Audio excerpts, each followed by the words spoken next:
while. So it's like just before 6 a.m. and I'm fresh out of bed.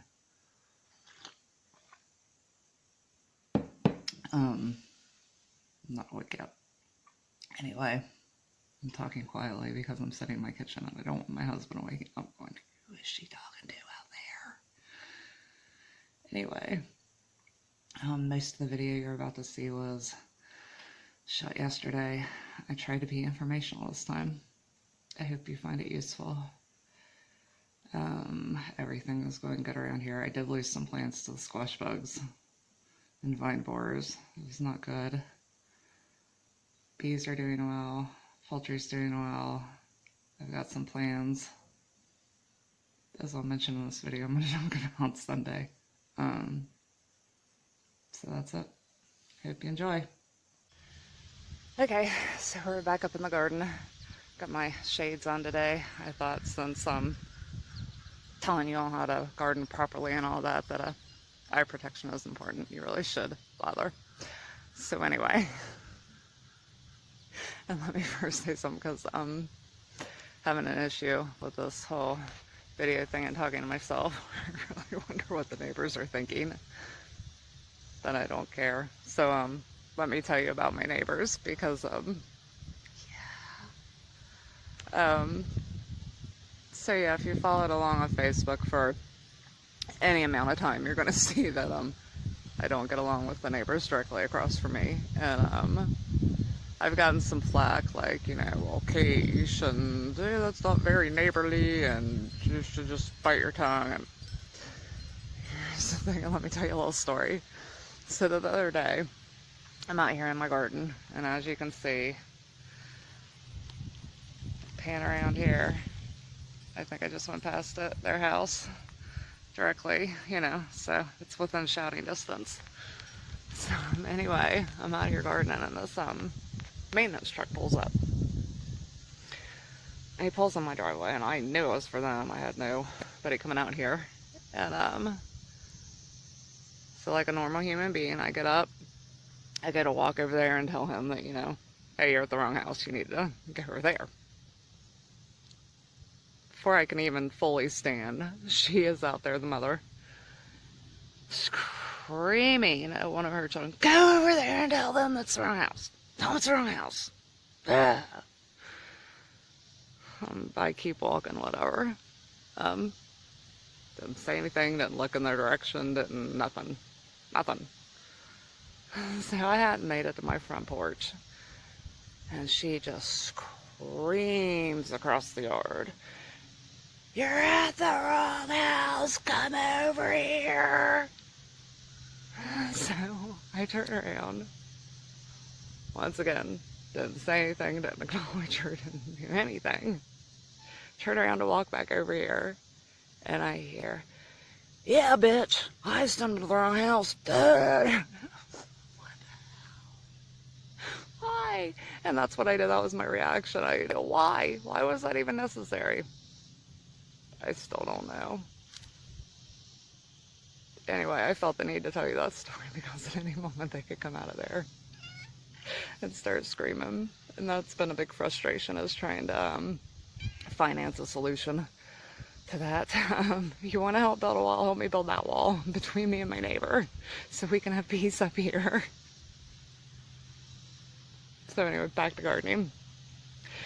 So I'm down in my garden. It has rained non-stop for the last 36 hours maybe, so I won't need to water this week, at least not any of the plants that are in the ground, so yay for that. But it washed all my sprays away. It, you know, just everything's kind of, the weeds are a wreck.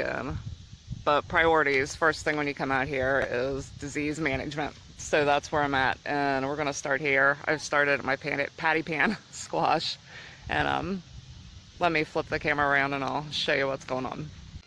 Looky there, and she fixed the aspect ratio again. Go Kate. Anyway, I'll get us straight soon, you guys. Soon. So, anyway, this is my patty pan squash, and you'll have to excuse my cat. She's gotten very needy. I've picked a few leaves off of it already, and I'll show you what's going on here. So here are the leaves that are getting pulled off, and I'll show you why I've pulled them off if they haven't all crawled off, which this is not. Okay, so here we go. They're probably already back on my squash. You'll see this little insect, crawling along here. Ouch. There we go. There they are.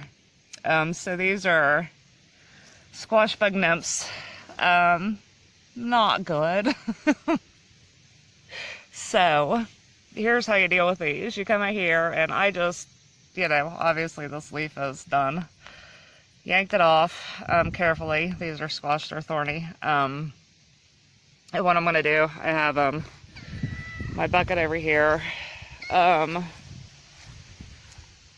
of course it's set in the rain, so I'm not going to worry about it. Normally this would be soapy water. And we're just going to... That is what's going on with the squash bugs. And so back to the squash here, and I'll show you. So most of the yellowing and that you see on here is going to be from them. What you want to watch for this time of year too is squash vine borers. You'll know them if you got them. Your leaves will just die back wherever they've burrowed in. If they burrowed into your main stem, your plant's kind of gone. How we prevent that is just you want to start early on a good spraying regimen with your organic sprays. And what I use, if it's just average weather, average rain, average insect load, I use Neem. I believe the rate's 3 to 4 tablespoons per gallon of water for the concentrate I use. And I'm going to do that once a week.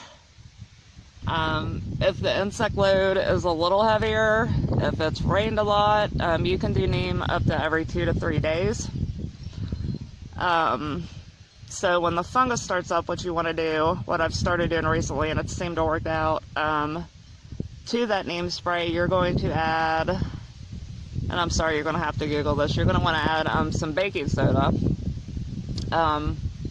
It might be as little as 2 tablespoons per gallon. It could be as much as 4. This is why you need to go Google it. And what that's going to do is it creates an inhospitable environment for the fungus that want to grow on your plant during this time of year. And what causes the fungus to grow is this high humidity we've had and all the heat, which is why today is so lovely. It's in the low 80s. Humidity's gone down because it rained all day yesterday. There's a good breeze. So yeah, this is good weather. So it's a good time to get caught up because you're able to knock some of it down without the disease load continuing to build up for you. So anyway, so you're going to do the Neem spray, and then what I'll do when it gets really bad, and I start this probably about mid-June, you're gonna start throwing everything at it, especially for the fungus. And what I've been using, I use Serenade once a week. And then also, if I have a heavily infected plant, we've been doing peroxide sprays. The peroxide spray is just the peroxide, about 10 tablespoons per gallon of water. And you're going to do that for about 3 consecutive days. And then you're going to follow up with your Neem and your baking soda. And then I do the Serenade once a week after that. And just keep repeating. So yeah, I think that's it. When to spray. You want to spray, and this is true, I just, kind of with any spray, so I don't have to worry about whether I'm correct or not. You want to do it early morning, or I prefer evening. And the reason I prefer evening is because you have a longer period of time between your pollinators having gone up and them coming back out in the morning. So it gives more time for those, whatever they're doing, to do their thing and then dry up. And because that's what happens with these organic And you have to remember this is why you don't want to spray, especially neem, during daytime hours when all your pollinators are out. Let me give you guys something else to look at. Is because while they are safer than some of the synthetic pesticides, they're still pesticides. It's still going to kill your bees if sprayed directly on the bee. You don't want to do that. So you want to spray at night when they're up. And it'll tell you right on the label, you do not want to spray any of your plants that are in bloom at all. Because what happens is neem inhibits the growth cycle of an insect. And what happens is these bees, while it won't kill them directly, they'll pick it up in the pollen of these plants and they'll carry it back to their hive and then their brood get it. And because that's the stage it's going to affect them at, you've just lost a bunch of your brood. And while it probably is not going to wipe out a hive, it's not good either, so we want to avoid that. So that's why we do that. The fungicides, as far as like the serenade, you can do that just about any time. The baking soda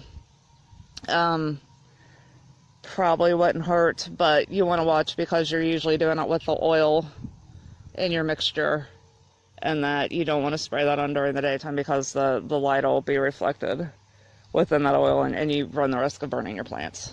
So that's kind of a no-go. So when to spray, generally night is best, mornings if you have to.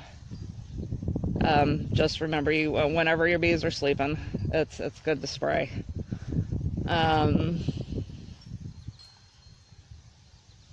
So that was that on the squash, and that's kind of true of any plant that's diseased or infected. You want to kind of go through and pick out any of the diseased foliage, and you want to toss it away from your garden. Do not put it in your compost pile, because you're putting that fungus back in and just reintroducing it over and over.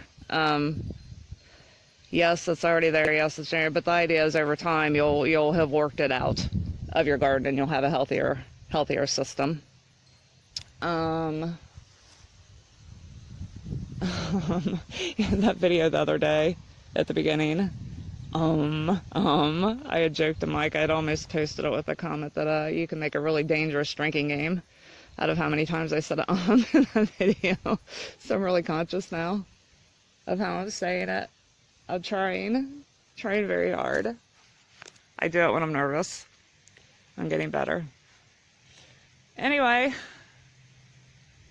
so this is a mid-July day, Zone 6, Southwest Ohio. Everything's hanging in there. I thank y'all for watching. I hope my tips help you keep a more productive garden.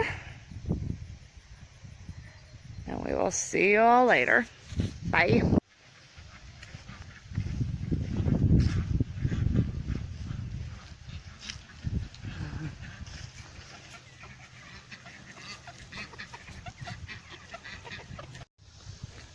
So I hope you enjoyed my bad video transitions, but it wasn't done for the day after all. See, it's later in the day. I've got the crazy hair going. But I wanted to show you guys because today seems to be the day for critters.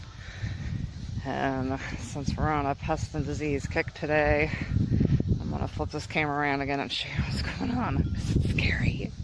Okay, so here we are at the garden entrance, and I had some tomatoes going in pots down here, and last I saw the day before yesterday, before the rain, they were healthy. Today, I've come down to this. We have some monster caterpillars going on. And these are tomato hornworms. They are actually the caterpillar for the big hummingbird moths you see. Yeah. So, they've done this in a matter of a day. This was a previously fairly healthy, for this time of year, tomato. Just gonna let them go at this point. They'll do their thing. I'll plant something else in the pot. Normally, earlier in the year, had they done less damage, I'd pick them off and feed them to my chickens. And so the other thing I wanted to show you, I noticed as I was walking through with a friend. I had mentioned earlier the squash vine borers, and I may have actually moved this to the in this area somewhere.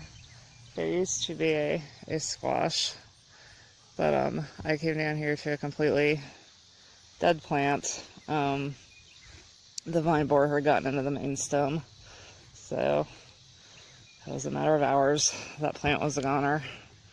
So still down here working on tying tomatoes up and picking off dead things. Fun times. But it's been worse. So anyway, thank you guys again for watching. I do hope these are useful. Join me again on Sunday. I'll have some announcements and other musings. Should be fun. And yeah, I see the aspect ratio. Anyway, later y'all. Thanks for watching. Bye.